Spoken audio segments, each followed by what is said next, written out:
പിതാവിന്റെയും പുത്രന്റെയും പരിശുദ്ധാത്മാവിന്റെയും നാമത്തിൽ ആമേൻ. ഈശോയിൽ സ്നേഹം നിറഞ്ഞവരെ, ഈ മാസത്തിന്റെ അവസാന ദിവസമാണെന്ന്. ഏപ്രിൽ മാസത്തിന്റെ അവസാന ദിവസം. ഈ മാസം ലഭിച്ച വലിയ ദൈവാനുഗ്രഹങ്ങൾക്ക് നമുക്ക് നന്ദി പറയാം.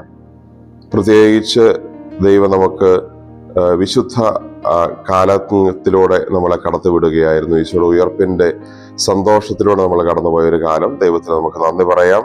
കൂടുതൽ വിശ്വസ്തരായി ദൈവത്തിന്റെ സാക്ഷികളായി ജീവിക്കാൻ പരിശ്രമിക്കാം. ഇന്ന് പരിശുദ്ധ കുർബാനയിൽ നമ്മൾ വായിച്ച് ധ്യാനിക്കുന്നു വിശുദ്ധ ലൂക്കാ അറിയിച്ച സുവിശേഷം 8-ാം അധ്യായം 1 മുതൽ 8 വരെ വാക്യങ്ങളാണ്. 2 തലക്കെട്ടുകളിലുള്ള കാര്യങ്ങളാണ് ഇവിടെ നൽകിയിരിക്കുന്നത്. ഒന്ന്, ഈശോയെ അനുഗമിച്ച സ്ത്രീകളെ കുറിച്ചുള്ള വിവരണമാണ്. ഉടനെ തന്നെ തുടർന്നു വരുന്നത് രണ്ടാമത്തേത് വിധക്കാരന്റെ ഉപമയാണ്.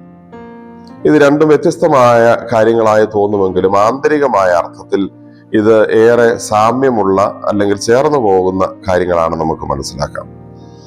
വിധക്കാരന്റെ ഉപമയിൽ 4 തരം നിലങ്ങളെ കുറിച്ച് പറയുന്നത് നമുക്കറിയാം. വഴിയരിക്, പാറകളുള്ള സ്ഥലം, മുള്ളുകളുള്ള സ്ഥലം, നല്ല നിലം.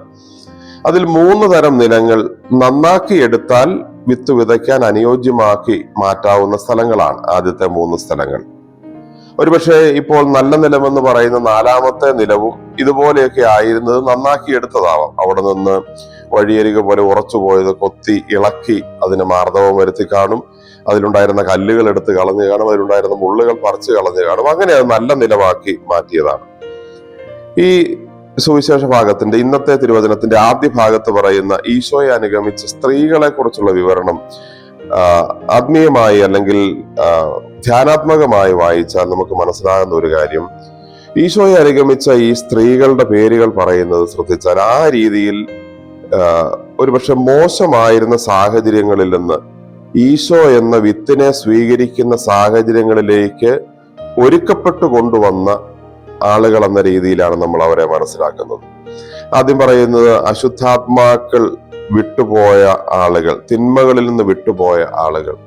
അശുദ്ധാത്മാവ് കയറി ദൈവത്തിന്റെ സാന്നിധ്യം, ആത്മീയ സാന്നിധ്യം മായ്ച്ചു കളഞ്ഞ് തിന്മ ഉറപ്പിച്ച് വെച്ചിരുന്ന ഹൃദയങ്ങളാണ്.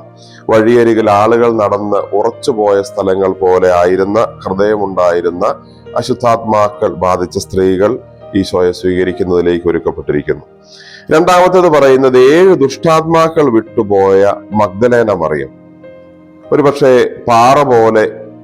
പാറ ഉള്ള സ്ഥലമുള്ള കാര്യം പറയുന്നത് പോലെയാണ് ഇവിടം.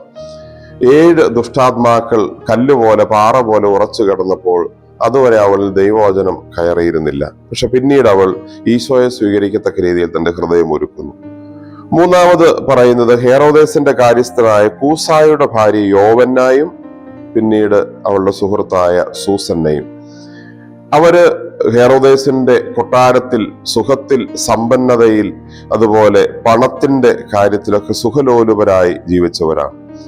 മൂന്നാമത്തെ നിലത്തെ കുറിച്ച് പറയുമ്പോൾ മൂന്നാമത്തെ നിലം മുൾച്ചെടികളുള്ള സ്ഥലമാണ്. അതിന്റെ വിശദീകരണം ഈശോ പറയുന്നത് സുഖസമ്പത്ത്, ജീവിത വ്യഗ്രത, അങ്ങനെയുള്ള സുഖഭോഗങ്ങൾ, സമ്പത്ത്, ജീവിത വ്യഗ്രത, അങ്ങനെയൊക്കെയുള്ള കാര്യങ്ങൾ ഞെരുക്കിയിരുന്ന സ്ഥലത്തെ കുറിച്ചാണ്. ഇവരുടെ ജീവിതവും ഇവരുടെ ഹൃദയവും ഒക്കെ ഒരുപക്ഷെ അങ്ങനെ ആയിരിക്കാം. ഹെറോദസിന്റെ കൊട്ടാരത്തിന്റെ സുഖം, സമ്പന്നത, പണം, അതെല്ലാം. അതുപോലെ തന്നെ പറയുന്നു സമ്പത്ത് കൊണ്ട് ഈശോയെ ശുശ്രൂഷിച്ച ചില സ്ത്രീകളും ഈശോയെ അനുഗമിച്ചു. അതുകൊണ്ട് തന്നെ ഈശോ പറയുന്ന 3-ാമത്തെ നിലത്തിന്റെ വിശദീകരണമാണ് ഈ പറയുന്ന സ്ത്രീകൾ. ഹെറോദസിന്റെ കൊട്ടാരത്തിൽ താമസിച്ചവര്, സമ്പത്ത് കൊണ്ട് ഈശോയെ ശുശ്രൂഷിച്ചവരൊക്കെ. അവരൊക്കെ അവരുടെ ജീവിതത്തിന്റെ സുഖത്തിന്റെ വശം മാറ്റിവെച്ച് അവരുടെ സമ്പത്തും അവരുടെ ജീവിതവും ഒക്കെ ഈശോയെ ശുശ്രൂഷിക്കുന്നതിന് വേണ്ടിയുള്ള മാർഗമാക്കി മാറ്റിയപ്പോൾ അവരുടെ ഹൃദയം ഒരുക്കപ്പെട്ട നിലമായി മാറി. അതുകൊണ്ട് തന്നെ നമുക്കും ഇത് ഒരുക്കപ്പെടാവുന്ന നിലങ്ങൾ നമ്മുടെ ഹൃദയങ്ങളുമാണ്. അതങ്ങനെ ഇവരെ പോലെ ഒരുക്കിയെടുക്കണമെന്നാണ് ഈ 2 തിരുവചനങ്ങളും ഇന്ന് ഒരുമിച്ച് പറയുമ്പോൾ തിരുസഭ നമ്മളോട് ആവശ്യപ്പെടുന്നത്. നമുക്ക് പ്രാർത്ഥിക്കാം. കർത്താവായ ഈശോയെ, ഞങ്ങൾ അങ്ങേ ആരാധിക്കുന്നു, സ്തുതിക്കുന്നു, നന്ദി പറയുന്നു. അങ്ങേ ശുശ്രൂഷിക്കാൻ വിളിക്കപ്പെട്ടവരാണ് ഞങ്ങളെന്ന് ഓർമ്മിക്കുന്നു.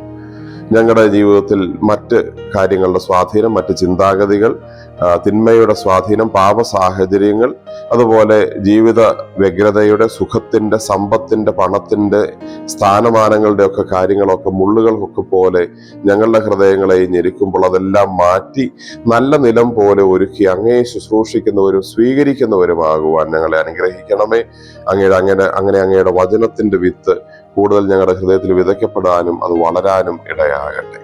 നമ്മുടെ കർത്താവ് ഈശോ മിശിഹായുടെ കൃപയും പിതാവായ ദൈവത്തിന്റെ സ്നേഹവും പരിശുദ്ധാത്മാവിന്റെ സഹവാസവും നാം എല്ലാവരോടും നമ്മുടെ ഈ ദിവസത്തോടും കൂടെ ഉണ്ടായിരിക്കട്ടെ, ഇപ്പോഴും എപ്പോഴും എന്നേക്കും.